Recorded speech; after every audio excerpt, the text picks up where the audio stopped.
Late in 2022, we were asked if we wanted to make up numbers in a small group on a photographic trip to Uganda.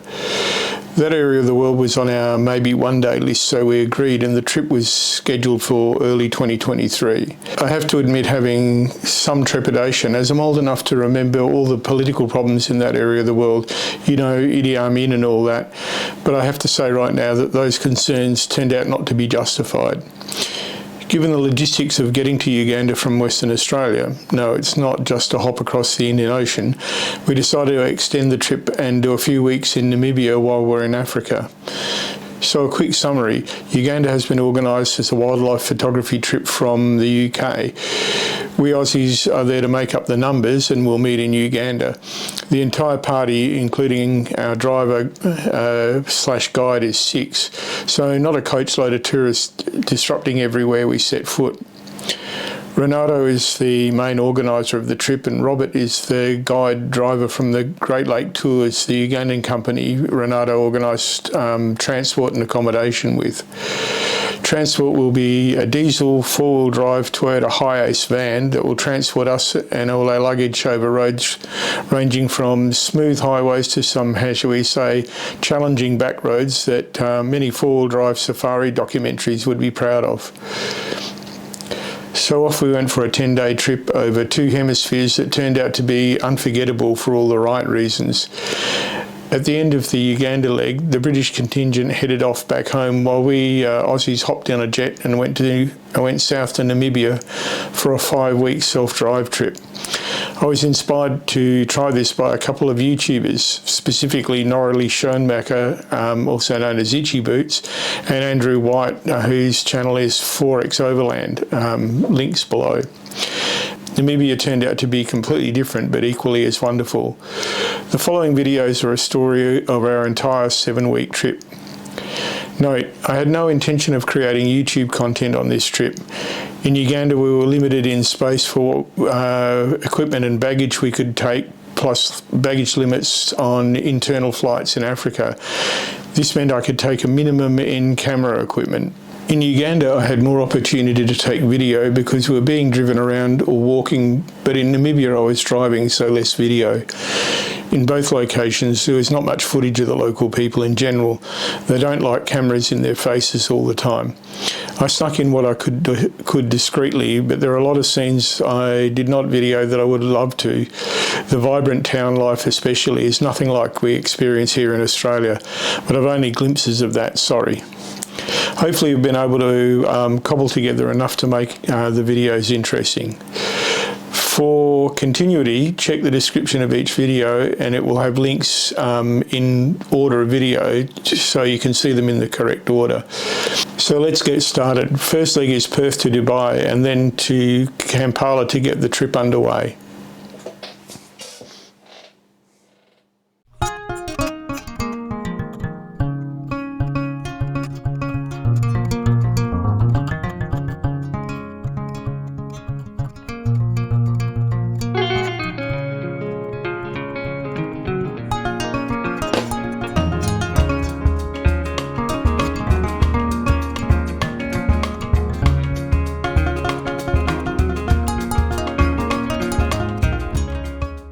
We start our trip in the Emirates Business Lounge, probably for the last time, because the scheme that allows economy class passengers into the business lounge is ending. Over the Indian Ocean from Perth to Dubai, there's not much to see, so no photographs. After a couple of hours layover in Dubai, we take off for Entebbe. Down there, just flew over the world islands.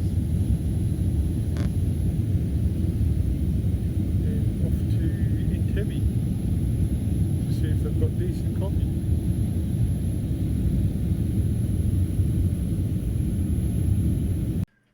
The flight takes us across a fair chunk of northeastern Africa. Sorry about the picture, the title's changed to Arabic just as I press the shutter button.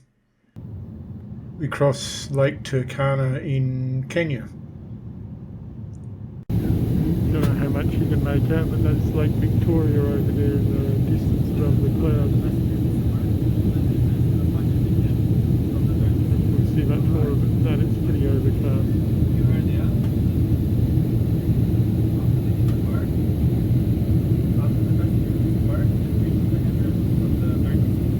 Final approach is across an arm of Lake Victoria. While we're taxiing, I see some Russian aircraft. It looks like an IL-76, some Russian helicopters there as well. And taxi to the very small 6-gate terminal, which is Entebbe, the gateway to Uganda.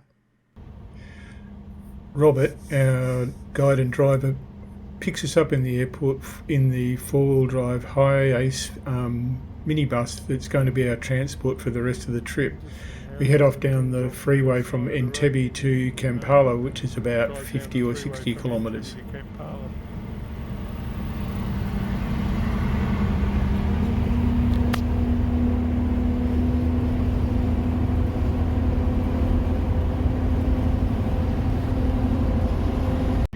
On the way we encounter the first of our local wildlife.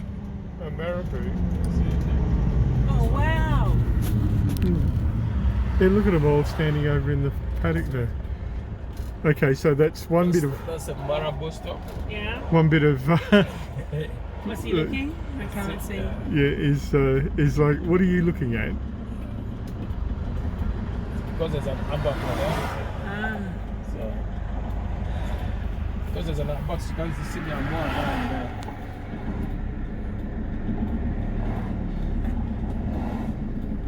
Oh, there's a white-backed crows too.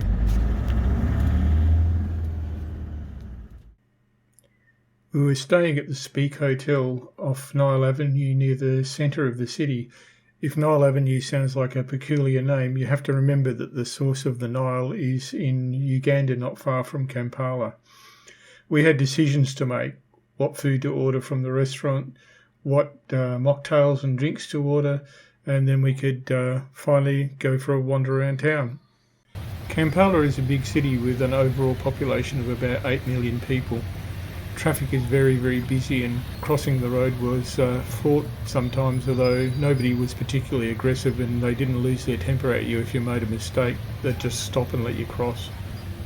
In the video here, the riders with the helmets and the fluoro vests are boaters. They're motorcycle taxis. By the way, I haven't got many pictures of Kampala or many of the populated areas because whipping your camera out and taking pictures is not considered to be particularly polite. There were plenty of signs on lampposts advertising interesting services of potentially an esoteric and, I suppose, magical nature. People in Kampala and in Uganda in general like their cars clean. This is a hand car wash that was over the road from the hotel, and it was busy every day. There was another one in the vacant lot next to the hotel as well. One other thing that became apparent was the marabou stalks. They were everywhere. We have bin chickens and seagulls, but Kampala has marabou stalks. We didn't see anywhere near as many in the rest of Uganda. Most nights there were flying foxes that flew in from somewhere. Andy managed to get some good photographs of them with his big lens, but I couldn't manage anything in detail. One day we walked a few kilometres to a souvenir shop that Annie and Jan found a few days before. We wound up buying an elephant. It turns out also that there are plenty of KFCs in Kampala. We did a bit of grocery shopping and found that you could just buy alcohol in the supermarket. They have a big selection of gin. The Waragi gin is a local Uganda one, and it's distilled from bananas. It's quite nice. 29th of April today. Rainy. Likely be rainy all day. Car wash over there is not busy today. Wonder why. There's a bit of a party over there last night that went on till about midnight. Wasn't too bad. Quite enjoyed the African music. The stalks up in the trees are soggy. Not happy. Don't know if with the rain predicted to last all day. There was a bit of a celebration in the street behind the hotel. Have no idea what it was for. By jingo, those drums were loud.